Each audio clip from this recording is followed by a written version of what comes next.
자, 이제 우리가 지난 시간까지는 해수의 표층순환과 심층순환 배웠었고요. 이제 세 번째 중단원 대기와 해양의 상호작용. 지금 우리가 배우는 대단원 이름이 대기와 해양의 상호작용인데 중단원이랑 대단원 이름이 똑같죠? 자, 요번 시간에는요. 일단 요번 중단원에서는 처음에 용승침강 요거 오늘 요것만 배우고 끝낼 거예요. 오늘은. 그 다음에 이제 여러분 많이 들어봤을 거예요. 엘니뇨, 라니냐, 뭐 남방진동, 이게 서로 연관이 있는 건데 요게 뭔지 이제 다음 시간에 배워볼 거고요. 그래서 여러분은 그냥 용승이랑 침강이 어떻게 발생하는지 뭐 요런 거 오늘 배울 거고, 이제 다음 시간에 엘니뇨와 라니냐가 일어나는 과정에다가 플러스 영향까지, 그리고 그게 또 남방진동이 뭔지 요런 걸 알면 될 것 같아요. 자, 사실 그 엘니뇨 라니냐가 뭐 수능 시험에서도 거의 항상 한 문제는 반드시 나오고 있거든요. 뭐 100%는 아니지만 거의 매년 나오고 있는데 굉장히 중요하죠. 그래서 요 엘니뇨 라니냐를 이해하기 위해서 기초가 되는 게 용승 침강이기 때문에 이 용승이랑 침강 여러분이 확실히 잡고 가셔야 됩니다. 자, 먼저 여러분이 알아두셔야 될 거. 자, 지구 자전의 영향 때문에 그 바람이 부는 방향이랑 그 바람에 의해서 해수가 이동하는 방향이 다르다는 거. 자, 바람이 요렇게 불고 있으면 당연히 그 바람 따라서 그 밑에 있는 바닷물도 요렇게 표층에서도 이동을 해야 될 것 같은데, 실제로는 어떻게 이동을 하냐면요. 전체적으로 오른쪽 직각 방향으로 바닷물이 이동을 하게 됩니다. 왜요? 지구 자전의 영향 때문에. 여러분 기억나시죠? 저기 뭐 대기과학 같은 데 했을 때도 배웠을 텐데 전향력이라고 기억나실 거예요. 전향력. 그죠? 요거 기억나죠? 이게 밑에가 반시계로 돌고 있으면은 이게 얘는 그냥 똑바로 던졌는데 요 원판 위에 있는 사람이 보기엔 이렇게 오른쪽으로 휘는 것처럼 마치 이렇게 보이는 거. 이게 바로 전향력이었잖아요. 전향력. 그러니까 지구 자전 때문에 곧바로 던진 게 곧바로 안 나가고 오른쪽으로 살짝 휘어지는 현상. 그죠? 근데 그 힘이 어느 쪽으로 작용한다? 오른쪽 직각 방향으로 힘이 작용을 한다고 했고요. 그죠?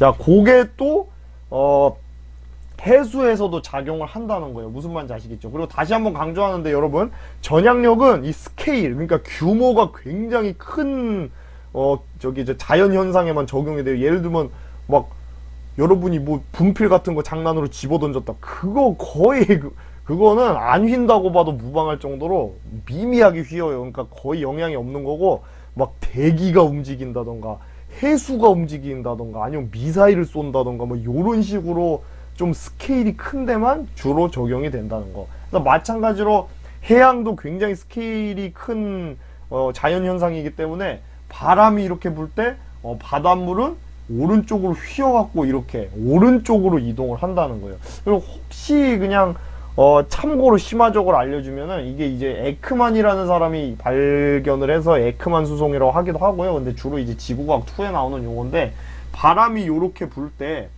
완전 그 위쪽 해수는 이렇게 45도로 움직여요. 45도로 움직이고, 밑으로 갈수록 약간 이렇게 점점 오른쪽으로 이렇게 꺾이는데, 아무튼 이거는 중요한 게 아니고 여러분이 꼭 알아야 될 건 뭐냐면은, 바람이 이렇게 불 때 한 전체적으로 어디로 이동한다? 오른쪽 직각 방향으로 평균적으로 이동을 한다. 바닷물이 이렇게 생각을 하시면 됩니다. 지금 표층 해수를 얘기하는 거예요, 여러분. 심층 해수는 바람의 영향 안 받으니까, 그죠? 그 열염순환이라고 했잖아요. 그러니까 연관이 없어요, 별로. 자, 그래서 결론, 지구 자전의 효과 요거 꼭 알아두라고 했어요. 북반구에서는 진행 방향의 오른쪽 직각 방향으로 받는 힘을 우리가 전향력, 그리고 남반구에서는 진행 방향의 어느 쪽? 왼쪽 직각 방향이란 거 여러분이 꼭 알아두셔야 됩니다. 이거 굉장히 중요한 거예요. 북반구, 남반구. 지구 자전의 영향으로 표층해수가, 바람이 이렇게 불면은 바닷물도 이렇게 움직여야 될 것 같은데 그게 아니고 평균적으로 오른쪽 직각 방향으로 움직인다. 남반구에서는 왼쪽 직각 방향으로 움직인다. 이거를 여러분이 알아두시면 되겠습니다. 자, 그래서 용승침강 바로 들어갈게요. 요거 전향력만 여러분이 알고 계시면 쉽게 풀리는데, 예를 들면은 여기 이제 육지가 있고 옆에 바다가 있을 때 바람이 요렇게 불고 있다고 해보세요. 자, 그러면은 바닷물도 표층 해수도 요렇게 움직여야 될 것 같은데 그게 아니고 어느 쪽으로 휜다고요? 그 바람이 움직이는 방향 따라 가는 게 아니고 오른쪽, 바람 방향의 오른쪽으로 표층 해수가 이렇게 움직이게 되겠죠. 무슨 말인지 알겠죠? 그러니까 전향력 때문에 요렇게 가다 오른쪽 방향으로 이렇게 꺾이는 힘을 받아서 오른쪽으로 표층 해수가 이렇게 밀려나게 됩니다. 자, 그러면은 요쪽이 텅 비게 되죠. 이거 비니까 요걸 채워주려고 밑에서 심층에서 물이 이렇게 솟구치게 되는데, 자, 우리가 요거를 용승이라고 하고요. 더 정확하게는 여러분 그 육지 근처 해안 지방을 뭐라고 하는지 기억나죠? 이걸 이제 연안이라고 하잖아요. 연안. 그 육지랑 바다랑 접해 있는 이 근처.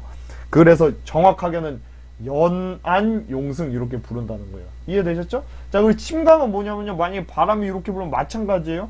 바람이 이렇게 불면 바닷물도 이렇게 가야 될 것 같은데 그게 아니고 어느 쪽으로 휜다고요? 북반구에서 얘기하는 거예요. 북반구에서 오른쪽으로 휘니까 표층 해수가 오른쪽으로 이렇게 이동을 하게 되고, 그러니까 여기에 막 몰리겠죠, 바닷물이. 그러니까 어디로? 밑으로 이렇게 내려가는 현상. 이게 바로 침강. 이렇게 여러분이 아시면 되겠습니다. 됐죠? 여러분 요게 익숙하셔야 돼요. 요게 개념이. 자, 그래서 지금 보면은, 자, 지금 요게 바람이 요렇게 부는데 표층 해수가 오른쪽으로 이렇게 휘고 있고요. 북반구니까 이렇게 휘고 있고, 여기가 텅 비니까 차가운 물이 이렇게 올라오는 게 바로 용승이라는 건데, 자, 용승이 일어나는 곳은 차가운 물이 당연히 몰려 있겠죠. 주위보다 더 물이 차가울 거예요. 왜? 심층에서 저기 밑에 있는 바다에서 심층에서 물이 올라왔으니까. 자, 그러니까 여기에, 자, 여러분 기억나시죠? 차가운 물에는 항상 뭐가 많다고 했었죠? 선생님이 강조했었는데 영양염류랑 용존산소가 많다는 거예요. 자, 그러니까 거기에 영양염류가 많으니까 뭐가 많이 몰릴 수 있다? 플랑크톤이 굉장히 또 많이 몰릴 수가 있겠죠. 이해가 되셨죠? 그거까지 연결을 지으시면 됩니다. 자, 그리고 요거 같은 경우는 보세요. 자, 바람이 요렇게 불고 있는데 표층 해수가 지금 왼쪽으로 갔죠? 그러니까 이 지역은 남반구라는 걸 여러분이 알 수 있는 거예요. 남반구. 이런 식으로 여러분이 해석을 할 수 있어야 됩니다. 이해되셨죠? 바람이 이렇게 불고 있는데 왼쪽, 표층에서가 왼쪽으로 가갖고 여기가 텅 비니까 밑에서 올라왔다. 그러니까 여기가 남반구구나. 이렇게. 만약에 여기가 북반구였으면 어떻게 됐을까요?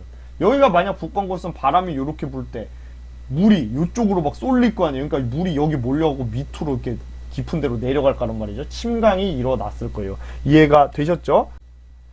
자, 그리고 이것도 굉장히 시험으로 많이 다뤄지는 내용인데요. 자, 우리가 여기 부산 위쪽에 보면 여기가 이제 울산 근처인데요. 울산 앞바다가 이렇게 주위에 비해서 굉장히 표층 해수가 차가운 경우가 종종 있거든요. 자, 그게 왜 그러냐면 여러분 이쪽은 이제 육지인 거고요. 그죠? 여기가 육지인데, 자, 요렇게, 자, 이게 무슨 풍이죠? 여러분 배웠죠? 이거 북쪽으로 불어서 북풍이 아니고 남풍이죠. 남풍. 남쪽에서 불어오는 바람. 남풍이 뭐 조금 불어갖고는 용승 안 일어나요. 남풍이 지속적으로 계속 불면 표층 해수가 어디로 이동한다? 이 남풍 따라서 북쪽으로 이동하는 게 아니고 오른쪽으로 휘어서, 그죠? 이렇게 오른쪽, 저기 동쪽으로 이렇게 이동을 하겠죠. 그러다 보니까 요 라인 따라서 표층 해수가 텅 비게 되고, 그걸 채워주려고 심층에 있는 해수가, 차가운 해수가 위로 올라와서 여기서 이제 연안 용승이 발생을 하게 되는 건데, 그러다 보니까 이제 울산 근처는 굉장히 차갑고요. 그리고 영양염류랑 용존산소가 많고, 그러니까 플랑크톤도 많고, 그러니까 플랑크톤이 많으니까 또 물고기도 많이 잡히고, 요런 현상이 또 일어날 수 있다. 자, 그러면 만약에 여러분 여기서 용승이 일어나는데 만약에 북풍이 이렇게 부는 경우에는 울산 앞바다가 어떤 일이 벌어질까요? 북풍이 부는 경우에는 오른쪽으로 이렇게 또 해수가 이렇게 휠 거예요. 그죠? 그러니까 여기에 막 몰리게 돼갖고 밑으로 침강, 연안에서 침강이 일어나게 되겠죠? 자, 그렇게 여러분이 이해를 하시면 되겠습니다. 가끔 가다가, 선생님, 그 용승이 일어나면은, 주위보다 차가워지는데, 침강이 일어나면 주위보다 뜨거워지는 거냐? 이렇게 물어보는 학생들이 있는데, 그건 아니죠. 왜냐하면 용승이라는 거는 저기 밑에 있는 물이 올라오는 건데, 침강이 일어난다는 건 그냥 주위에 있는 물이 이렇게 다가오는 거기 때문에, 뭐 침강이 일어난다고 해서 거기가 유독 뭐 뜨겁거나 뭐 꼭 그런 건 아니라는 거. 자, 그래서 선생님이 요거 설명하기 전에 여러분이 연안용승에 대해서 이게 문제가 나왔을 때 금방금방 풀 수가 있어야 되는데, 여기다 한번 선생님 문제를 한번 내볼게요. 예를 들면은 여기가 육지, 여기가 육지예요. 육지. 여기가 육지고 여기를 바다라고 할 때, 자, 북반구에서 남풍이 이렇게 불었다. 자, 그러면 어떤 일이 벌어진다고요? 여기에서 어떤 일이 벌어져요? 자, 바람이 이렇게 부니까 바닷물들이 이렇게 오른쪽으로 휘어갖고 오른쪽으로 이동하니까 여기가 텅 비니까 밑에서 물이 올라오겠죠? 그래서 용승이 일어나겠다 이렇게 해석을 할 수 있는 거고요. 자, 거꾸로 북반구에서 북풍이 이렇게 분다. 북풍이 불고 있다. 자, 그러면은 바람 방향이 이렇게 했는데 해수도 그거 따라가는 게 아니고 오른쪽으로 휘니까 여기 물이 몰려갖고 어디로 내려간다? 밑으로 내려가서 침강이 일어난다. 이런 식으로 여러분이 해석을 할 수 있으면 됩니다. 하나만 더 문제 내볼까요? 하나만 더. 남반구 한번 해볼까요? 남반구? 자, 예를 들어서 여기가 다시 육지, 여기가 육지고, 자, 여기서 남풍이 불었어요. 남풍이 불었는데 여기가 남반구라고 해봅시다. 남반구는 어디로 휜다고요? 남반구는 바람 방향의 왼쪽으로 바닷물들이 이렇게 이동한다고 했었죠. 그러니까 여기서 침강이 일어날 수 있겠구나. 여러분이 그렇게 이해를 하시면 됩니다. 자, 그 다음에 우리가 볼 거는 지금 요거는 여러분 외우셨을 거예요. 그죠? 선생님 막 이렇게 외우라고 했었잖아요. 여기가 이제 적도고 여기가 30도, 60도. 30도, 60도면은 어떻게 외우라고 했죠? 여러분 이렇게 선 그어갖고 우리가 살고 있는 요 편서풍, 그죠? 나 지그재그, 여기가 극동풍, 여기가 무역풍, 요거 두 개 무역풍, 그죠? 지그재그라고 했어요. 지그재그, 편서풍 이렇게 또 불고 있고, 이게 극동풍 불고 있고, 이런 식으로 외워두라고 했었는데, 자, 여기 편서풍이랑 무역풍에서도 요 바람에 의해서 용승이나 침강이 또 일어날 수가 있어요. 자, 예를 들면 여기 봅시다. 여기를 보시면, 자, 지금 무역풍 두 개가 불고 있는데, 지금 요 라인 기준으로 해서 여기가 영도인데 위쪽은 북반구죠. 자, 그럼 지금 무역풍이 이렇게 불고 있으니까 바닷물은 어디로 이동하나요? 오른쪽 직각 방향으로 평균적으로 이동하니까 바닷물이 이렇게 이동을 할 거예요. 맞나요? 그죠? 자, 그리고 요 밑에 남동 무역풍 같은 경우에는 바닷물이 지금 남반구니까 어디로 이동한다? 표층 해수가 왼쪽 직각 방향으로 이렇게 이동을 할 거란 말이죠. 그죠? 이렇게 이동을 할 거란 말이에요. 자, 그러니까 요 가운데가 적도 라인 따라서 바닷물이 비게 되죠. 텅 비게 되니까 어떻게 되겠다? 밑에서 심층에서 물이 올라오게 되겠다. 자, 그걸 우리가 뭐라고 하냐면요, 적도 용승 이렇게 부르는 거예요. 아시겠죠? 아까 연안 용승이랑 조금 다르죠? 자, 연안 용승 같은 경우는 육지가 이렇게 있고 옆에 바로 바다랑 육지가 접해 있을 때 바람이 불면은 뭐 이렇게 휘어갖고 여기 텅 비어서 올라오고 요런 거였는데, 적도 용승은 지금 그냥 바다 한가운데서 뭐에 의해서 무역풍, 양쪽에 여기 영도면 무역풍이 이렇게 불고 있잖아요. 요 무역풍. 자, 근데 북반구에서는 오른쪽 직각 방향으로 바닷물이 이동하고 남반구에서는 왼쪽 직각 방향으로 바닷물이 이동하니까 요쪽이 텅 비게 돼서 밑에 쪽에서 그 빈 물을 채우려고 차가운 물이 올라오는 현상, 용승이 일어나는데 이걸 우리가 적도 용승이라고 합니다. 자, 여러분 지금 이 적도 용승이 굉장히 중요한 건데, 왜냐하면은 엘니뇨 라니냐 할 때 이 용승이 또 나오거든요. 적도 용승이 굉장히 중요합니다. 여러분 이거 꼭 알아두셔야 돼요. 알겠죠? 반드시 알아두시기 바랍니다. 그리고 참고로 말씀드리면 여기 아무래도 요쪽으로 바닷물이 이동하고 요쪽으로 바닷물이 이동하다 보니까 아무래도 요 오른쪽, 그러니까 동쪽 방향에서 적도 용승은 이 동쪽 방향에서 용승이 더 세겠죠? 그죠? 무슨 말인지 아시죠?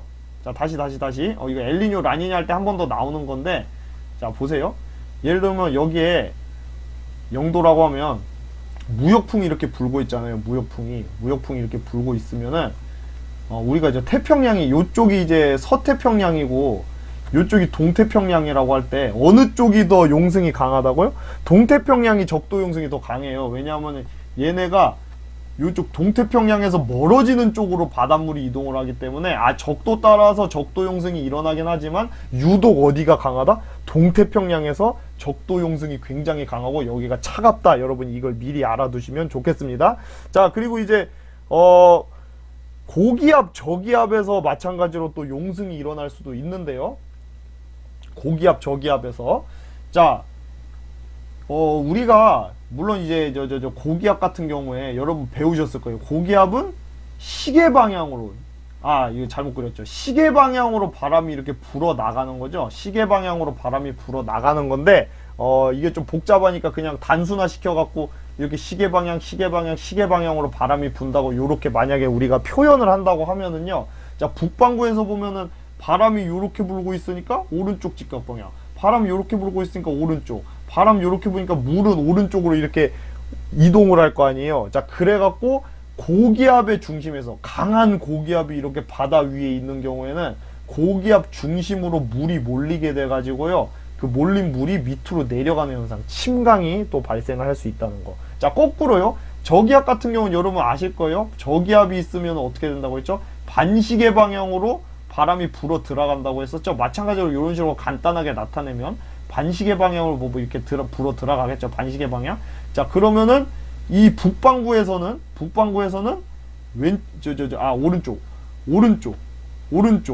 오른쪽으로 이렇게 하다 보면은 바닷물이 이 가운데서 바깥으로 이제 퍼져나가겠죠. 그래갖고 가운데가 이렇게 비게 돼요. 그래갖고 요걸 채워주기 위해서 밑에서 이제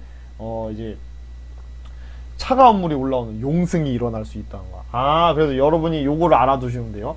북반구에서는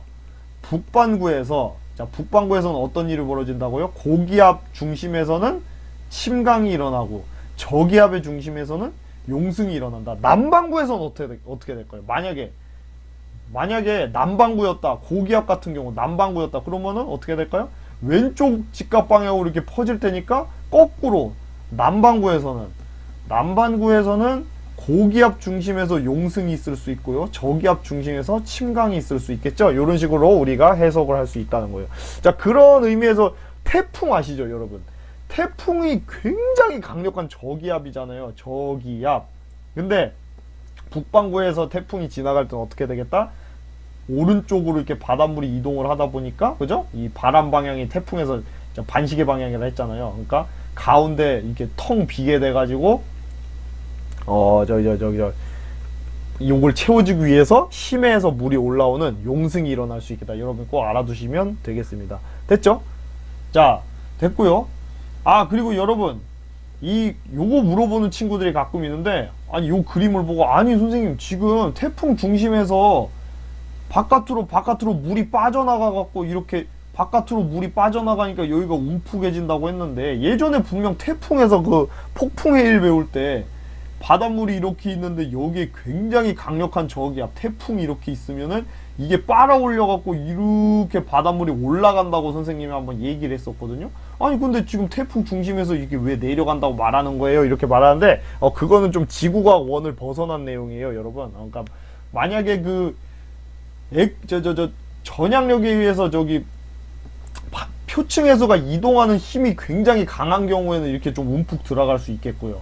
아니면은 태풍의 기압이 너무 낮은 경우에는 오히려 얘가 위쪽으로 이렇게 빨리 올라갈 수도 있을 텐데, 아무튼 그건 좀 심화적이니까 넘어가도록 할게요. 자, 그리고 참고로 아까 선생님이 여기에서 적도용승 얘기했는데, 여러분 중간에 한번 볼까요? 중간에 여기 다른 데서도 용승이나 침강이 나타날 수 있어요. 지금 보면은 바닷물이 오른쪽 직각 방향, 이렇게 무역풍 때문에 오른쪽으로 이동한다고 했잖아요. 편서풍에서도 이렇게 오른쪽으로 이동을 할 거란 말이에요. 그죠?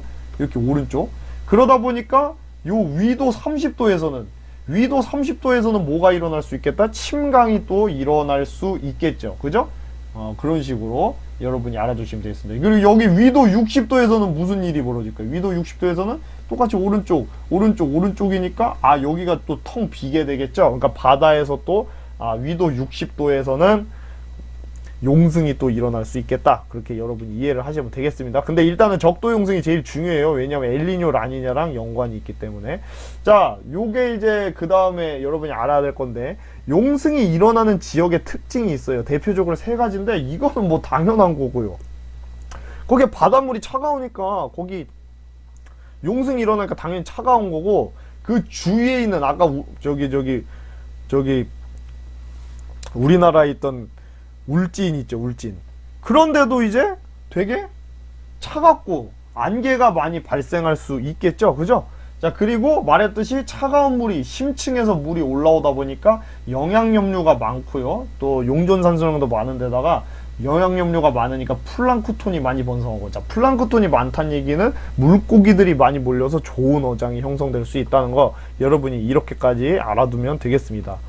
자, 됐죠? 이렇게 다시 한번 강조하면은, 만약에 바람이 여러분이 저기 모니터를, 모니터를 뚫고 들어가는 방향으로, 저쪽 뚫고 들어가는 방향으로, 저 방향으로 이렇게 들어가고 있으면, 바람이 북반구에서는 오른쪽으로 이동하니까 물이 이렇게 올라와서 여기에서 막 플랑크톤도 많이 생기고 물고기도 많이 몰려서 어장이 좋게 형성이 된다는 거 알아두시면 되고요.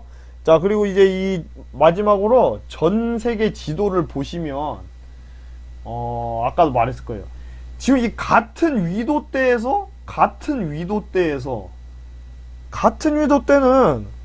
수온이 똑같아야 될 거란 말이에요. 왜? 온도가 비슷하니까. 근데 보면은 유독 이렇게 좀 차가운 부분들이 있거든요. 이렇게. 자, 요거는 왜 그런 거다? 왜 그런 거라고요? 자, 이 이유는 바로 용승이 일어나는 곳이어서 그런 거예요. 용승이 일어나는 곳이어서. 무슨 말인지 아시겠죠? 그리고 이제 다음 시간에 엘니뇨, 라니냐 할 때 제일 중요한 것이 요 부분인데, 여기가 이제 동태평양이거든요. 동태평양인데, 여기에서 이 무역풍에 의해서 용승이 일어나다 보니까 여기가 이렇게 차가운 거 보이시죠? 그리고 여기 페루라는 지역인데, 이 페루 앞바다를 보면은 또 이 용승 때문에 굉장히 차가운 걸 볼 수가 있죠. 자, 이렇게 해서 여러분이 용승이랑 침강이 왜 일어나는지, 어떤 경우에 일어나는지 이걸 확실히 하시면 되겠고요. 이거를 여러분이 완벽하게 아셔야 엘니뇨, 라니냐가 또 이해가 될 수 있으니까 복습을 꼭 해주세요. 자, 오늘 수업 여기까지 일단 하고요. 다음 시간에 본격적으로 엘니뇨, 라니냐 같이 공부해 봅시다.